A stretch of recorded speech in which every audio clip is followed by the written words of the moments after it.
حضرت مولا کائنات کی ذات گرامی وہ ہے کہ شروع سے لے کر آخر تک ایک لمبے عرصے تک اسلام کے لیے ڈھال بن کر جس شخصیت نے اسلام کی حفاظت کی، اسلام کی حفاظت کی، دور رسالت سے لے کر اپنے دور خلافت تک لمبا عرصہ گزر گیا۔ صدیق اکبر کے زمانے میں، فاروق اعظم کے زمانے میں، عثمان ذی النورین کے زمانے میں، یہاں تک کہ خود اپنی دور خلافت میں ہزاروں قسم کے فتنے، ہزاروں قسم کی پریشانیاں، ہزاروں قسم کے فتنے پیدا ہوئے۔ اگر ہم تاریخ پڑھتے ہیں تو ان تمام موقعوں پر اللہ کے دین کی حفاظت کے لیے جنہوں نے بڑی استقامت کے ساتھ حالات کا مقابلہ کیا، اس ذات گرامی کا نام حضرت مولا کائنات، اس ذات گرامی کا نام۔ اسی لیے میرے آقا علیہ الصلوۃ والسلام نے حضرت مولا کائنات کی عظیم فضیلتیں بیان فرمائی۔ امام حاکم روایت کرتے ہیں اللہ کے رسول نے فرمایا، اے علی، جو تم سے محبت کرتا ہے وہ مجھ سے محبت کرتا ہے، اور جو مجھ سے محبت کرتا ہے وہ اللہ سے محبت کرنے والا ہے۔ اور فرمایا جو تم سے نفرت کرے، ومن ابغضک، جو تم سے نفرت کرے، فقد ابغضنی، اس نے مجھ سے نفرت کی۔ علی سے دشمنی، وہ علی سے دشمنی نہیں ہے، وہ مجھ سے دشمنی ہے۔ فرمایا ومن ابغضنی ابغضہ اللہ، ایک روایت میں ہے ابغض اللہ، جس نے مجھ سے دشمنی کی اس نے اللہ سے دشمنی کی، اس نے اللہ سے دشمنی کی۔ اور جب آیت نازل ہوئی قل لا اسألکم علیہ اجرا الا المودۃ فی القربہ، تو رسول اللہ علیہ الصلوۃ والسلام نے 5 نفوس قدسیہ کا نام لیا خصوصیت کے ساتھ، تاکہ لوگوں کو متوجہ کیا جائے۔ ایک حضرت سیدہ طاہرہ فاطمۃ الزہرا رضی اللہ تعالیٰ عنہا، دوسرے حضرت مولا کائنات، تیسرے حسن و حسین خود آپ کی ذات گرامی۔ جب آیت تطہیر نازل ہوئی، چادر ڈالی تو انہی 4 پر اپنے ساتھ چادر ڈال کر کیا ہے، اللہ کے رسول علیہ الصلوۃ والسلام نے یہ دعا فرمائی، اللہم ہؤلاء اہل بیتی فطہرہم تطہیرا، اے اللہ یہ میرے اہل بیت ہیں، انہیں خوب پاکیزہ فرما دے۔ جب حق و باطل کا معرکہ پیش آیا، مباہلہ کی نوبت آئی۔ مباہلہ کہتے کیا ہے؟ مباہلہ ایک مخصوص کیفیت کا نام ہے جہاں حق کے اظہار کے لیے بڑا سخت قدم اٹھانا پڑتا ہے اور اس کا نتیجہ بھی بہت جلدی آ جاتا ہے، مباہلہ کا نتیجہ۔ تو عیسائیوں نے نجران کے آقا علیہ السلام کی رسالت کے حوالے سے اور اسلام کے حوالے سے کچھ نازیبہ باتیں کی، یہاں تک کہ اللہ نے حکم دیا مباہلے کا۔ پیارے آقا کیا حکم دیا مباہلے کا؟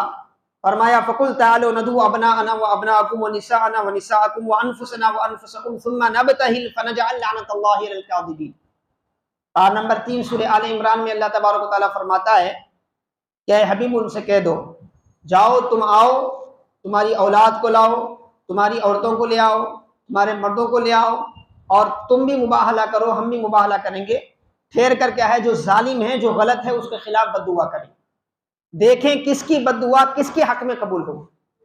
عیسائیوں کو یہ زعم تھا کہ وہ حق پر ہیں، اور محمد رسول اللہ علیہ الصلوۃ والسلام کو تو اللہ نے حق کا اظہار کرنے کے لیے ہی دنیا میں بھیجا تھا، کیونکہ حق کی سراپا تصویر دنیا میں محمد رسول اللہ صلی اللہ علیہ وسلم سے ہٹ کر کوئی چیز نہیں تھی۔ اسی لیے جس طرح اللہ کے ناموں میں ایک صفتی نام حق ہے، مصطفیٰ جان رحمت کے ناموں میں ایک صفتی نام حق ہے، تو حق کے اظہار کے لیے ذات گرامی کو بھیجا گیا تھا علیہ الصلوۃ والسلام۔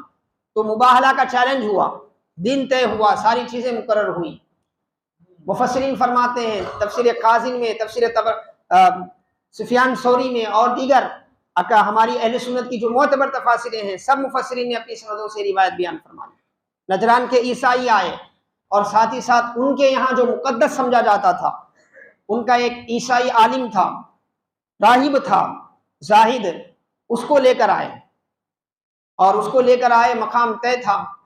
اب ادھر مباہلہ سے نکلنے کے لیے اللہ کے رسول نے صرف 4 حضرات کو اپنے ساتھ لیا، مباہلے کے لیے صرف 4 کا انتخاب فرمایا۔ ویسے تو وہاں پر صاحب کرامت ایک سے ایک تھے، کیونکہ وہ مصطفیٰ کی نسبت سے ساری کرامتیں تھیں، لیکن اس حق اور باطل کے معرکے کے لیے اللہ کے رسول نے 4 حضرات کو منتخب فرمایا۔ خواتین میں حضرت سیدہ طاہرہ کو، مردوں میں حضرت مولا کائنات کو، بچوں میں حضرت حسنین و کریمین۔ ان 4 کو لے کر مقام مقررہ پر پہنچے.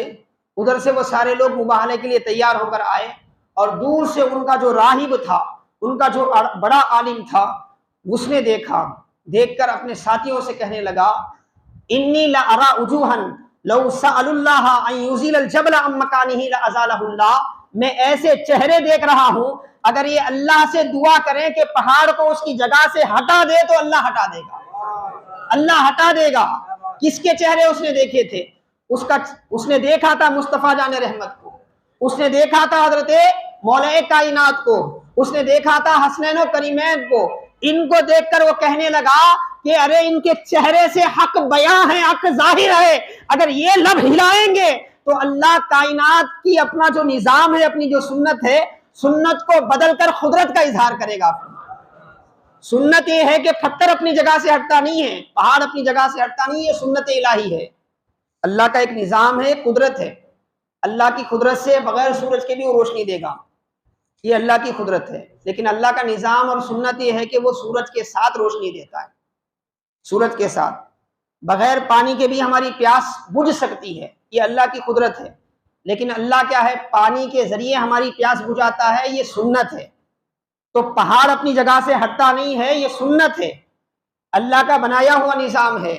اور وہ عیسائی عالم کہہ رہا ہے کہ سنت الہیہ تو پہاڑ اپنی جگہ سے ہٹنے کا نہیں ہٹنے کا, یہ سنت الہیہ ہے.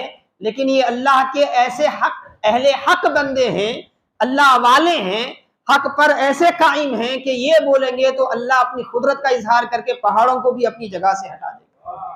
اگر تم اپنی نسلوں کو باقی رکھنا چاہتے ہو تو ان سے صلح کرو, ان سے مباہلہ نہ کرو.